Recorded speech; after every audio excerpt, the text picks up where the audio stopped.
Fala, minha gente, tudo bem com vocês? A gente está começando um episódio do CIEGcast muito especial.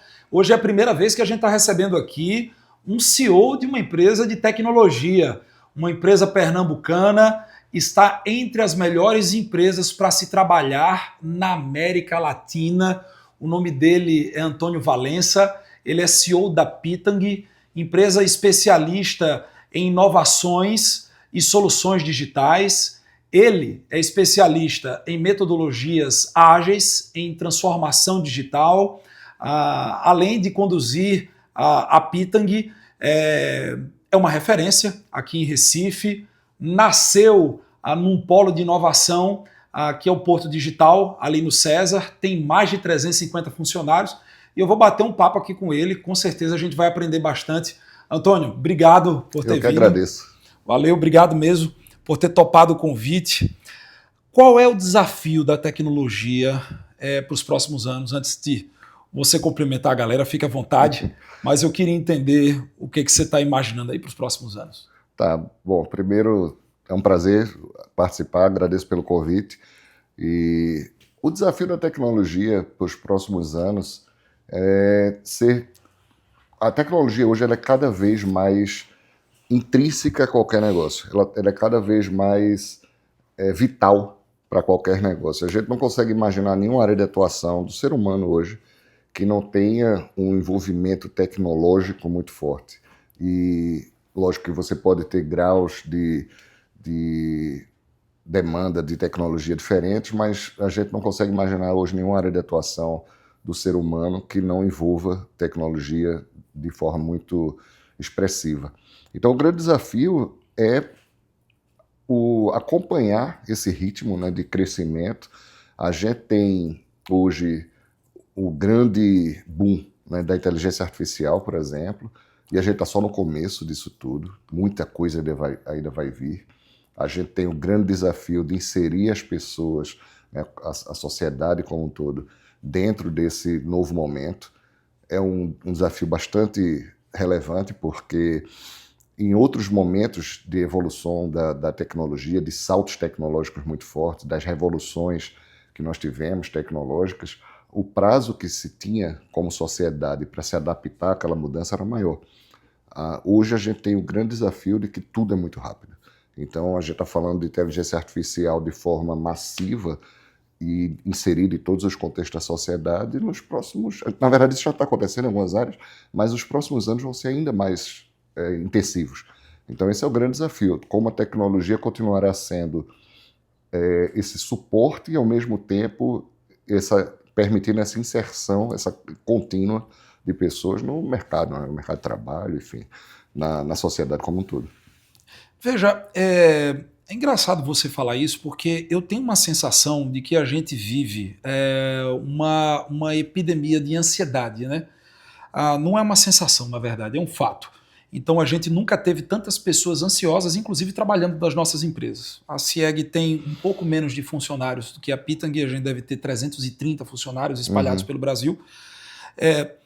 E eu percebo que existe uma epidemia e até nós, às vezes como empreendedores, também estamos ansiosos, né?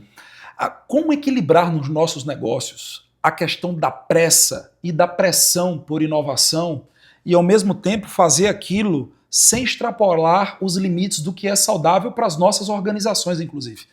Porque eu não sei se provavelmente você deve, em 30 anos de experiência que você tem, você deve ter reparado que em alguns momentos crescimento demais não é tão benéfico quanto a gente imagina. Ele traz consigo desafios muito grandes, né? O que você pensa desse equilíbrio e dessa equação em tempos de tanta velocidade? Veja, a gente hoje tem acesso à informação de uma forma que nunca na história da humanidade nós tivemos, né? Está na palma da mão, está no nosso celular, muitas vezes com agentes já de IA com quem você interage, ele já lhe dá informação de uma forma mastigada, vamos colocar assim, e pronta. E óbvio que esse acesso intenso à informação, acesso intenso a vários canais diferentes, né? Isso gera naturalmente uma ansiedade. você tem uma sensação de que se você não está o tempo todo interagindo e se atualizando, você está ficando para trás. Isso gera essa ansiedade. Isso a gente está falando tanto do lado pessoal quanto do lado profissional também, né? Uhum. Então eu entendo que a gente tem o grande desafio de manter um equilíbrio. Em algum momento você tem que saber que você vai ter que ter um tempo de maturação do que você absorveu de conhecimento, um tempo de reflexão, um tempo de fazer um lazer, porque isso lhe ajuda a centrar, um tempo de interação com seus amigos, um tempo de interação com sua família. Buscar esse ponto de equilíbrio é que eu acho que é o grande desafio. Eu mesmo, por exemplo, a gente teve um momento recente, né, de muita ansiedade, fora tudo isso que você falou, que foi a pandemia. A gente parece que já faz muito tempo, mas fazem 5 anos, né? E a gente, 5 anos que começou, que né? começou, exatamente. Tem 3 anos que a gente saiu dela. 100%. Exatamente. Então, a gente, naquele momento de mais ansiedade ainda, porque tinha toda a incerteza da doença, toda a incerteza de como se contaminava, toda a incerteza de como ia ser o grau de severidade e quem viesse a contrair. E a gente, obviamente, cada um de nós tem histórias para contar infelizmente, trágicas, ou de amigos, de família, enfim, porque muitas pessoas se foram. Isso tudo gerou uma ansiedade muito grande. E aí, em cima dessa questão de buscar esse ponto de equilíbrio, eu acho que isso foi ainda mais vital. Então, eu estava citando o meu exemplo. Em um determinado momento, e todos nós certamente passamos por isso, você teve que passar a trabalhar praticamente recluso dentro de casa. E, em algum momento, você teve que ver como é que ia equilibrar, porque sua casa, que era o seu ponto de lazer, digamos assim, virou o seu ponto de trabalho também. E como equilibrar o momento de trabalho e o momento de lazer? Exacerbado, lógico, por essa questão de você praticamente não poder sair de casa. Então, você tem que criar rotinas e você tem que reservar horários. Na minha visão, é bom senso. É você buscar esses pontos de equilíbrio. Para muitas pessoas vai funcionar um exercício físico, para muitas pessoas vai funcionar assistir uma série na TV, para muitas pessoas vai funcionar sair para almoçar, para tomar um café fora de casa, enfim, para quem está em trabalho remoto ainda hoje, porque tem situações como essa. Na Pitney, por exemplo, hoje 99% do pessoal continua em trabalho remoto. Então, é questão de buscar esse ponto de equilíbrio. Não é fácil, né? Mas muitas vezes buscar também ajuda profissional, né? Psicólogos, enfim. Então, aí para isso. Ô, Antônio, mas assim, e com relação à ansiedade corporativa? Porque a gente que é de empresa de tecnologia, a gente lida com inovação e a gente tem aquele lance do FOMO, né? Fear of Missing Out, que parece que permeia o nosso cotidiano enquanto empreendedores de tecnologia. Principalmente agora com o avanço da inteligência artificial, e a gente está vendo um monte de empresa de software desesperada de como aplicar a inteligência artificial nos seus negócios. Acredito que a gente ainda vai descobrir como fazer isso de forma mais efetiva, porque o fato é que tudo ainda é muito abrangente e ao mesmo tempo incipiente. Então a gente não vê ainda ganhos, a gente vê ganhos de eficiência, mas não naquilo que se imaginava, porque as pessoas estavam discutindo até a substituição do ser humano e tal. O que a gente está vendo é uma potencialização do trabalho do ser humano a partir do advento da inteligência artificial e suas ramificações. Mas e como é que a gente trata essa pressa nossa pergunto porque a gente corre para querer inovar, a gente corre para querer estar sempre à frente, querer estar um passo na frente do concorrente, querer assumir uma narrativa de mercado, e isso é algo que faz parte do nosso cotidiano, né? E como é que a gente administra isso nas organizações sem gargalar as pessoas, sem gargalar os processos, respeitando a gestão da mudança? Como é que faz isso? Veja, essa é a pergunta de $1 milhão, né? Eu entendo, e obviamente todas as empresas passam por esse desafio, passam por esse momento que você citou. Eu entendo que a gente tem que trilhar alguns caminhos. O primeiro caminho é você se planejar bem dentro da sua estratégia, de onde você quer chegar. Porque se você não tem um plano de ação, obviamente você tem que, como o momento hoje é de mudanças, como eu estava falando, muito rápidas e intensas, esse plano pode e deve ser revisto e alinhado o tempo todo. Mas tem que ter um plano. primeira coisa, você tem que ter uma estratégia. Onde é que eu quero chegar? Como é que a tecnologia vai me ajudar a chegar onde eu quero chegar? E dentro desse plano, com metas definidas, com indicadores definidos de acompanhamento, se eu estou dentro do caminho que eu estou trilhando, se eu estou caminhando para me aproximar das minhas metas ou não. Eu vou acompanhando e vou acompanhando também como a tecnologia eventualmente estará mudando, porque, como eu disse, ela tem mudado muito rápido. Na hora que eu consigo traçar esse alinhamento e esse acompanhamento, naturalmente essa ansiedade tende a diminuir, na minha visão, porque eu consigo acompanhar e me acalmando, digamos assim, em relação a essa ansiedade de que eu estou trilhando o caminho. Lógico que, como eu disse, mudanças vão acontecer, a gente vai ter que fazer correções no plano de ação, a gente vai ter que traçar novas metas, a gente vai ter que, eventualmente, abandonar uma outra meta, recalibrar. Isso abandonar projetos no meio. Exatamente, isso faz parte. E a gente tem que estar consciente de que o ritmo disso hoje é mais intenso. Se antes eu conseguia fazer um planejamento e ir executando ao longo de um ano, quase que sem mudanças, hoje isso é quase impossível, porque ao longo desse período aí, que eu exemplifiquei de um ano, muita coisa acontece. Muita coisa acontece no mercado dos meus clientes, muita coisa acontece no mercado dos meus fornecedores, muita coisa acontece no mercado profissional, muita coisa acontece na tecnologia em si. A tecnologia está num ritmo de mudança. O que antes, como eu estava falando, uma curva de adoção de uma nova tecnologia demorava anos, às vezes até décadas, hoje a gente tem meses. Então, às vezes, menos de um ano. Sabe o que eu acho engraçado? É porque assim, o que eu percebo é que muitos empreendedores, eles ocupam muito do seu tempo tentando prever o futuro. Só que o futuro ele não existe, ele é imprevisível, pode acontecer tudo, inclusive nada. Evidentemente que o nosso exercício é a gente se preparar sempre para o pior, né? Quando a gente se prepara para o pior, quando a gente tem um cenário que é melhor, a gente consegue surfar aquela onda.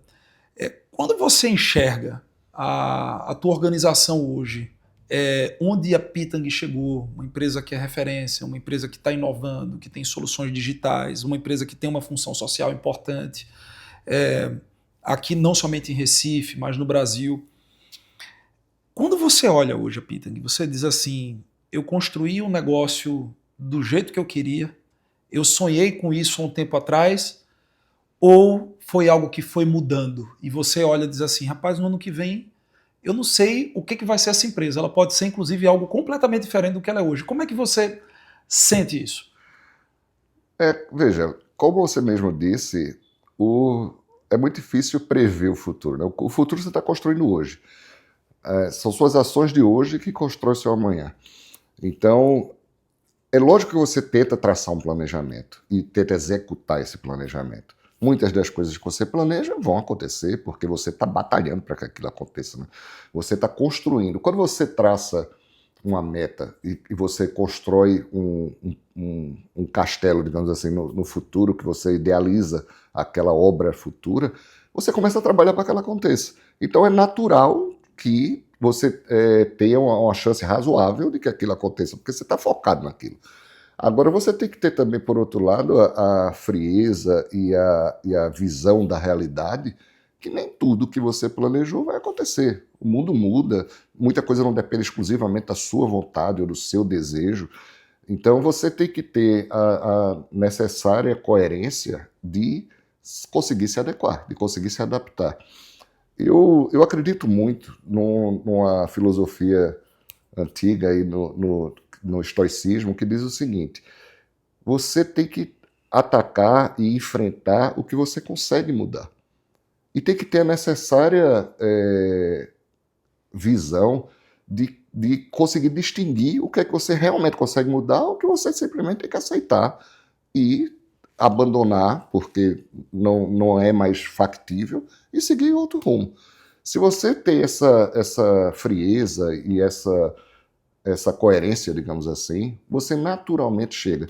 E aí, lógico, quando você pensou lá atrás, quando a Pitang foi criada, como você citou rapidamente, a Pitang foi criada a partir da separação de uma área de negócios do CESA. O CESA é o Centro de Estudos de Sistemas Avançados do Recife. Quando a gente criou a Pitang lá atrás, há mais de 20 anos, através da separação dessa área, A gente só tinha um negócio, que basicamente era desenvolvimento de software sob demanda. A gente tinha uma visão muito forte de internacionalização na época. Eu quase que me mudar para os Estados Unidos, por exemplo, para abrir uma operação lá nos Estados Unidos. E quando a gente olha para trás, muito do que a gente planejou não aconteceu. Outras coisas completamente diferentes aconteceram. É lógico que com sucesso, porque a empresa cresceu muito, né, em termos de faturamento, em termos de linhas de negócio, mas nunca o planejamento é tão certinho, né? Nunca é uma linha reta. Você, em algum momento, vai tomando decisões e você não deve se arrepender, obviamente, também dessas decisões, porque são essas decisões que vão fazer você chegar num determinado ponto da sua vida. É muito fácil olhar para trás e dizer assim, se eu tivesse tomado tal decisão lá atrás, eu estaria assim. Como você não sabe como é que você estaria? Porque é mutável, né? Suas decisões constroem o que você é, para o bem e para o mal, e você tem que aceitá-las. E, obviamente, o tempo todo você tentar ser o mais racional possível para que você tenha tomar decisões mais acertadas. Sabe qual é a sensação também que eu tenho hoje no meu negócio? Que é o seguinte, a CIEG ela cresceu muito. Em 3 anos a gente quase que triplicou de tamanho. E o crescimento ele foi muito positivo, muito legal, mas eu tenho a sensação de que quando você cresce num ritmo acelerado, você sempre está estruturando alguma coisa que você deixou para... Você nunca para de estruturar alguma coisa. É como assim, você está aqui, né? Você traçou um planejamento, aí você vai muda a rota um pouquinho. Daqui a pouco, quando você olha para trás, você vê que não está tão bonitinho e tão arrumado quanto você gostaria que estivesse. Aí você tem que fazer aquele exercício de back to basics, voltar ao básico, arrumar para continuar crescendo. Mas daqui a pouco também, aí você tem que arrumar uma outra coisa. Principalmente até do ponto de vista de produto, principalmente o nosso software que já existe há alguns anos, você vai fazendo algumas coisas que não estavam previstas e depois você vai e aí você estrutura. E pelo que eu conheço de empresas de tecnologia, e não só, e até empresas de serviço em geral, que trabalham com jornada de serviço, né, com jornada do consumidor e trabalham com software apoiando, a gente fala prioritariamente aqui com empresas de contabilidade também, com software apoiando, sempre está estruturando ou sempre está arrumando alguma coisa. Isso é normal ou isso é coisa de quem não é sobrenatural? Não, isso é totalmente normal, até porque a gente estava falando, né, dessas questões das mudanças serem muito rápidas. Para você se adequar a esse ritmo de mudança, esse ritmo de evolução, você tem que fazer as coisas da forma mais, idealmente, né, da forma mais simples possível e da forma mais rápida possível. E óbvio que se você vai fazer da forma mais simples possível, da forma mais rápida possível, ela nunca vai ser o ideal. Né? Tem aquele famoso ditado que o ótimo é inimigo do bom. Então você sempre vai estar focado no bom, porque se você for focar sempre no ótimo, você só vai conseguir fazer uma coisa, quando normalmente você tem que fazer 4, 5, são vários pratos para equilibrar, né? Fazendo aquela analogia do equilibrista que está... Eventualmente algum vai cair e você vai trabalhar para que o que caia seja o que vai gerar menos impacto para você e o que você conseguiu manter equilibrado é o que realmente está dando mais resultado para o seu negócio. Então, em resumo, coisas vão ficar pelo caminho, coisas vão ficar semi-prontas ou coisas vão ficar longe do ideal, mas vão ficar no mínimo necessário, o famoso MVP, né? O mínimo produto viável. E é isso, assim, eu acho que tem aquela frase também que se usa muito, principalmente em startup, que erre, mas erre rápido. Então a gente vai errar também. E qualquer empresa, mesmo quando não é mais uma startup, ela tem que manter essa mentalidade. Porque senão em algum momento ela vai ficar estagnada. E a estagnação é que mata o negócio. A separação do que era o seu propósito inicial, do que era o seu objetivo inicial, do como você faz hoje, que isso em algum momento vai acontecer na história de uma empresa. A gente começa uma empresa onde todo mundo, geralmente uma equipe muito pequena, todo mundo sabe exatamente por que está fazendo as coisas. Em algum momento, se a gente não tomar muito cuidado, as pessoas estão trabalhando no automático e não sabem mais nem por que estão fazendo aquilo. Você perdeu a noção do seu propósito. Eu estou falando não, obviamente, necessariamente do empreendedor, mas estou falando que você ganha uma estrutura, uma empresa com 330 pessoas, uma empresa com 350 pessoas. Obviamente, tem muita coisa que vai depender de líderes. Você não vai estar no dia a dia interagindo com cada uma dessas 330.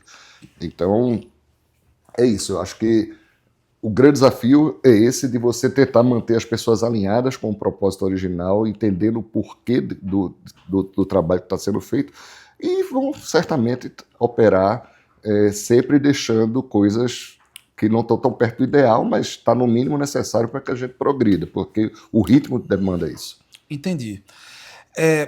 Vamos lá. Hoje, no seu cenário, por exemplo, né?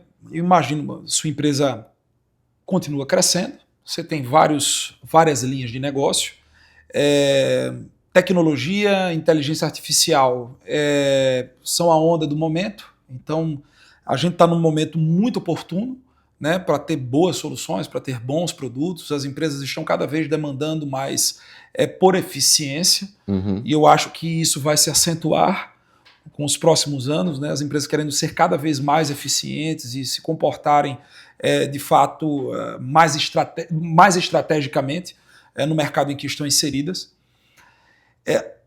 E a grande questão nesse cenário todo é como um CEO do seu porte organiza a agenda.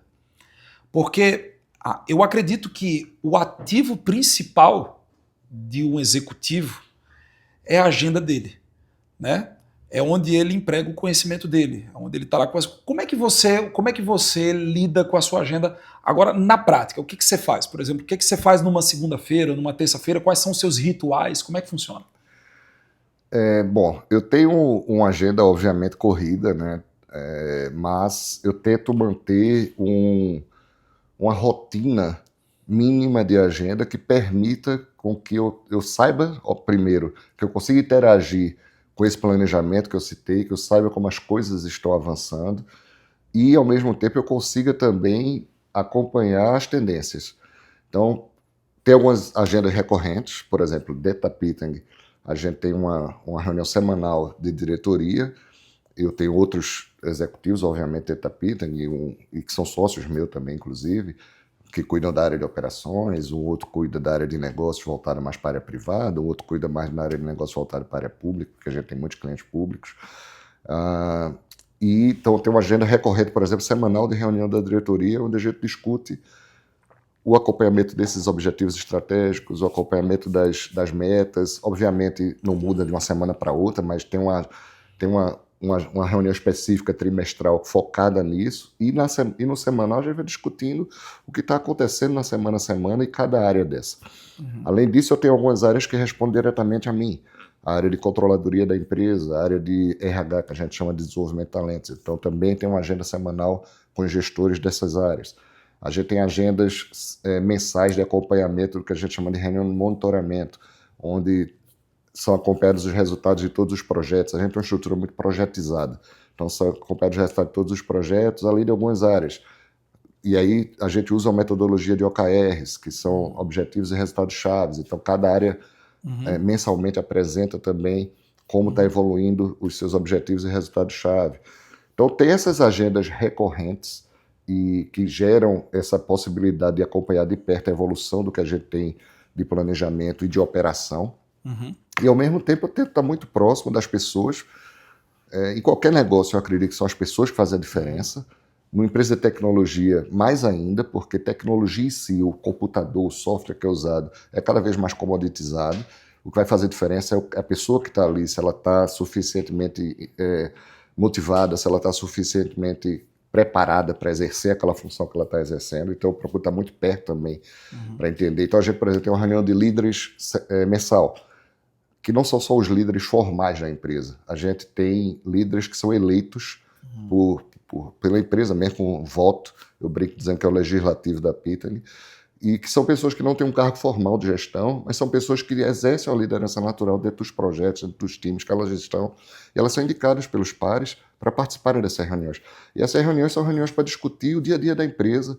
Eu brinco dizendo que é uma reunião para diminuir a rádio WhatsApp, porque a gente pode discutir sobre coisas que estejam preocupando alguém, sobre um problema, sobre uma solução também, enfim. Então, em resumo, criar rotinas que viabilizem você estar próximo da operação da empresa, da estratégia da empresa e, ao mesmo tempo, das pessoas, permite que você faça essa gestão. E aí a minha agenda é ocupada com isso. Obviamente, eu também tenho um tempo da minha agenda dedicado a clientes. A gente tem a maioria dos nossos clientes fora aqui do Nordeste. Então você viaja Então eu bastante? viajo bastante, eixo Rio-São Paulo principalmente, né, onde está a grande maioria dos nossos clientes, eventualmente fora do país, mas principalmente nesse eixo Rio-São Paulo. Uhum, Então é dividido dessa forma. entendi. Ah, com relação à inteligência artificial, certo? Vocês têm algumas soluções, né, de inteligência artificial, mas como é que você tem lidado com isso, não somente nas soluções e nos produtos que são prontos, mas também no dia a dia? Como é que você hoje aplica a inteligência artificial na eficiência dos negócios? E eu queria entender um pouquinho como é que está sendo a relação de vocês com a IA. Veja, por nós sermos uma empresa de tecnologia, é natural que a gente termine estando até um pouco à frente do que a média do mercado está hoje em relação à adoção de IA. Porque naturalmente a gente tem que estar na vanguarda disso, porque a gente normalmente é quem vai sugerir para os nossos clientes ou implantar soluções de IA dentro dos clientes. Então hoje a gente tem uma plataforma que a gente batizou de Pitaya, que é Pitang IA, Uhum, Inteligência Artificial, e tem obviamente a brincadeira aí também está atrelada ao nome de fruta, porque a Pitang uhum, também surgiu do uhum, Tupi-Guarani, né, veio da sim. pitanga.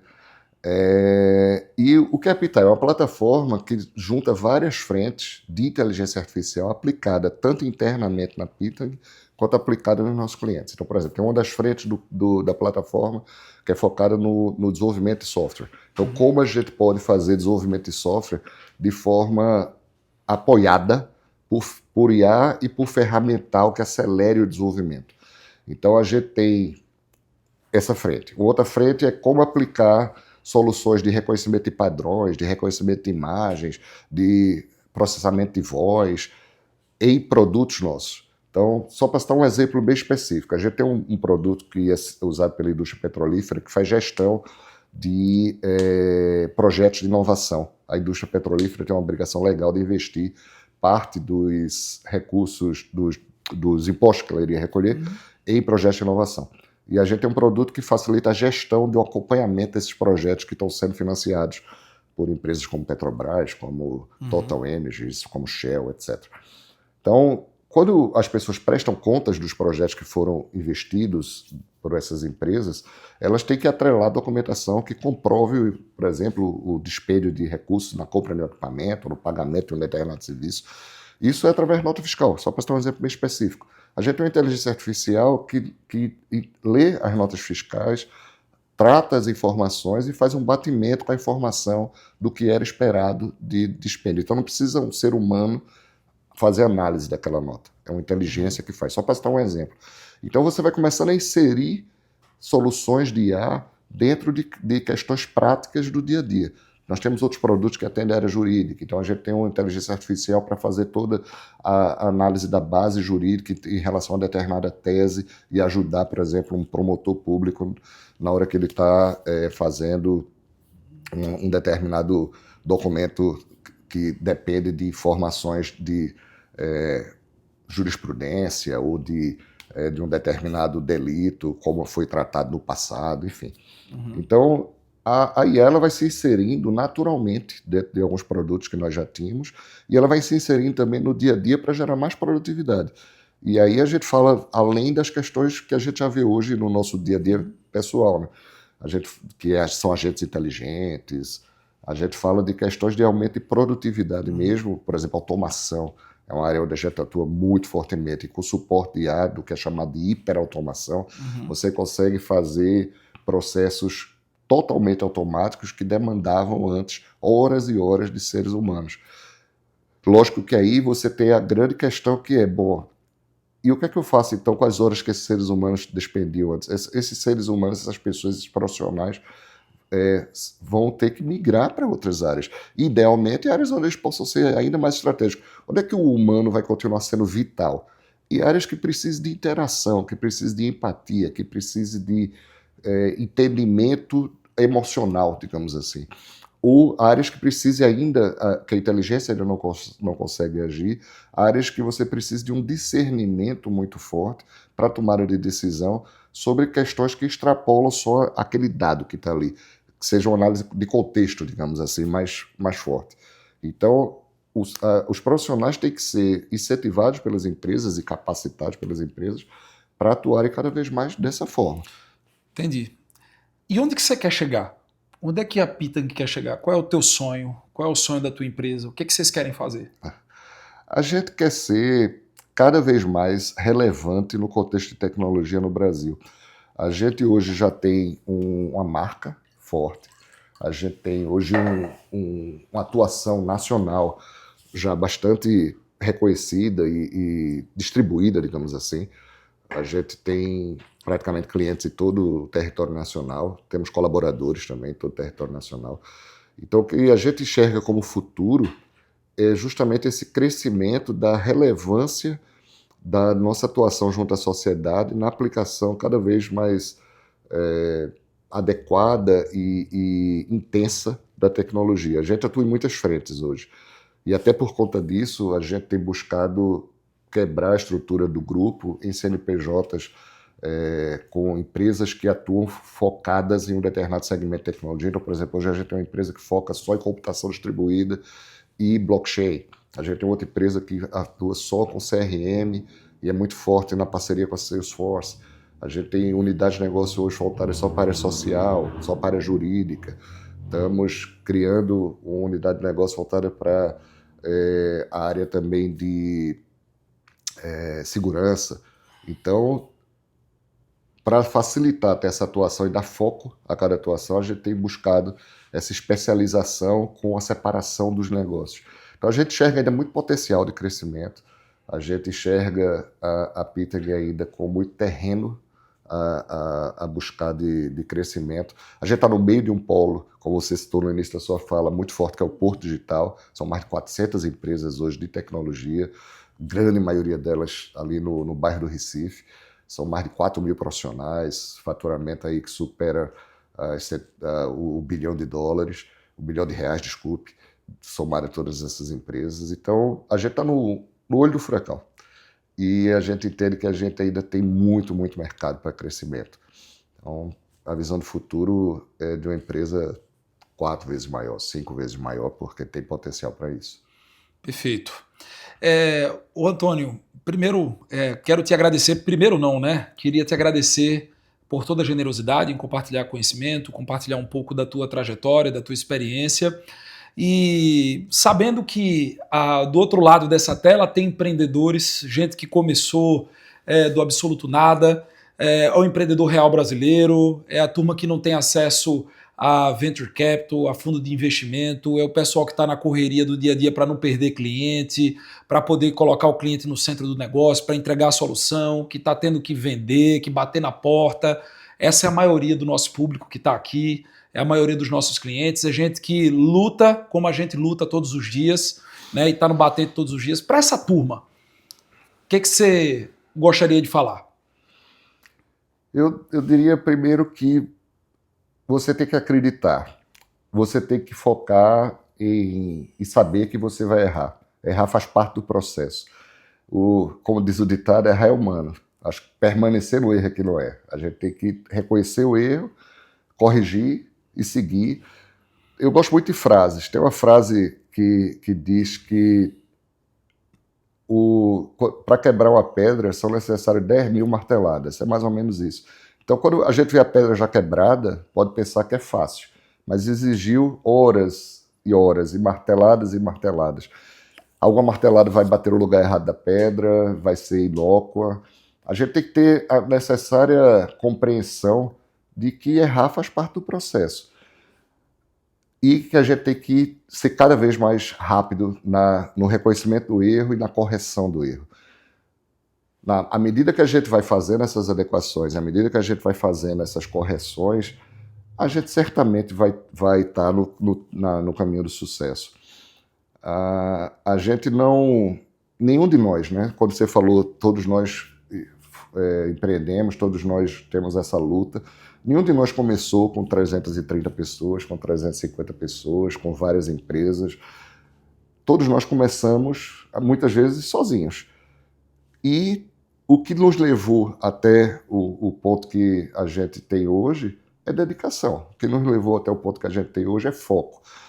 O que nos leva, então, em resumo, a um caminho de sucesso é obstinação, é empatia, é você se colocar no lugar do outro, porque o mundo dá voltas, né? Então, se você pensa em construir algo atropelando as pessoas, em algum momento isso vai voltar para você.